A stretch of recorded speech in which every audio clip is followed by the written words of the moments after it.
few of my students asked for a focus class where we really concentrate on independent weave pulls, contact performance, start lines, and tables. So I did a class here with these students, and here you see us working on the weave pulls. This is on the last week. This dog here didn't even have weave pulls at all on week 1. This is a 14-month-old Peep, just learning his weave pulls.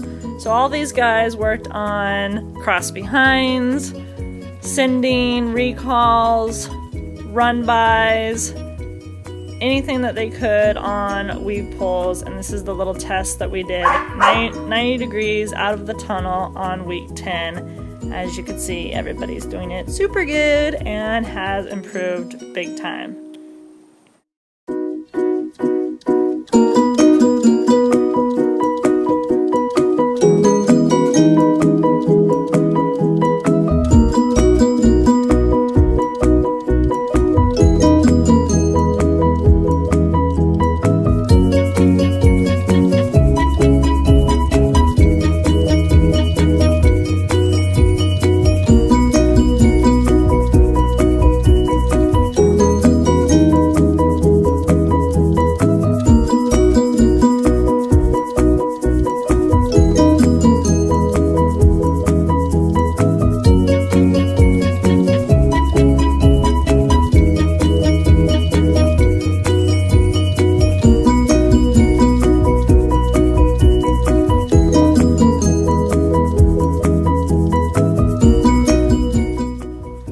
So besides working on their independent weave pulls, we also did table work and did a whole bunch of start line stay testing, which was really fun.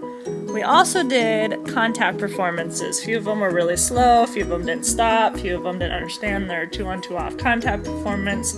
So we really concentrated on that. And here you're going to see the dogs on week 1 attempting the dog walk, and they were supposed to do jump, dog walk, front cross, touch the right side of the tunnel as the dog is still holding the position, then release the dog into the tunnel, go back to the dog walk, and then send the dog to the end. So here you'll see the before, and then she didn't even have time to do her cross in front, so she just kept going on, and Daisy totally leaped over the end of the contact. And here's the same test on week 10, where Daisy goes straight to the bottom. The handler, Mary, touches the tunnel like she's supposed to, testing Daisy to stay until released. Then she's sent in the tunnel, back up and over the dog walk, where she's sent independently down to the bottom of the contact and then released from there. So you'll go through the other students here. This is Moon doing the same thing on week 1, where she doesn't really understand her performance of staying there without turning back to look at mom and staying on her contact. So again, you're going to run through all these dogs with week 1 and then the last week where we repeat the same exercise and see how they've improved.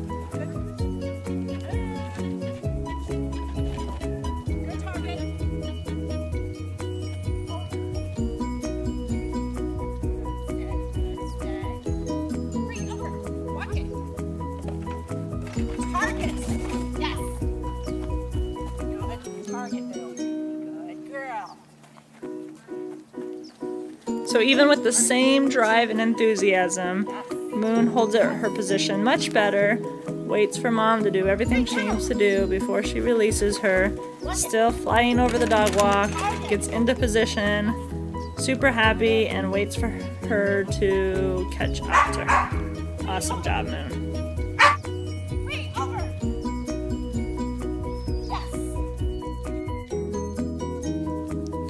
And this is Jake. You'll see he's a little hesitant on what his job is in coming down the down ramp. So we needed to improve his confidence on what it is he was supposed to do instead of looking back at mom so much. So we had to really get his head down at the bottom and teach him it was a 2-on 2-off position. So here he's a little excited, a lot more enthusiastic to go all the way to the bottom. mom, Kathy, does a super good job on correcting that, not letting him get away with jumping off of it before released into the tunnel. And then Jake goes over the dog walk, much more happy and confident to his position down at the bottom before being released. Here's Mo, who is a really big tunnel suck and rarely waits for a release command before she decides that she's going to go anyhow. So self-control was a big deal for Mo, and staying on the contact before mom releases her off was a huge test. So she always kind of jumps the gun, so we have to really work on that here with Mo, and this was a really hard test for Mo to stay there. I'd reward that. There was a tunnel facing her, so that was a super good job on Mo's part and a super good job on Barb's part for rewarding her for making good decisions.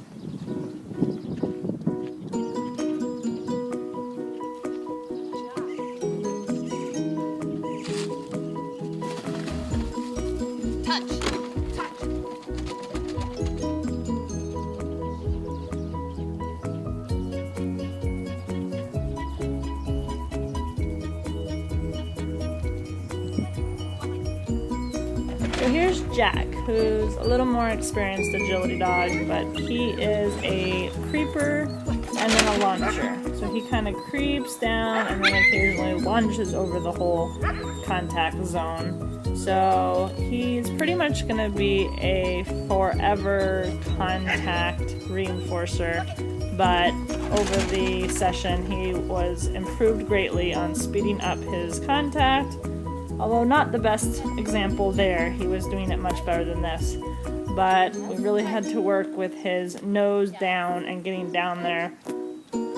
Touching the ground with his nose really seemed to help with Jack. So that's what Tracy is trying to reinforce here, that he is not allowed to get off the dog walk contact until his nose hits the ground, and then Tracy will reward and release him for that. So it's going to be an ongoing problem and ongoing training, but he has definitely improved big time. Good job, Tracy and Jack.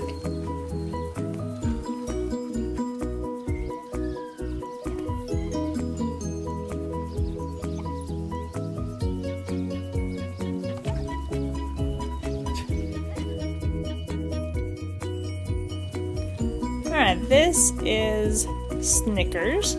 And Snickers had really only done the contact a couple times even before coming to class, so she didn't really know what her job was and really had only done the dog walk a couple times before even doing it here.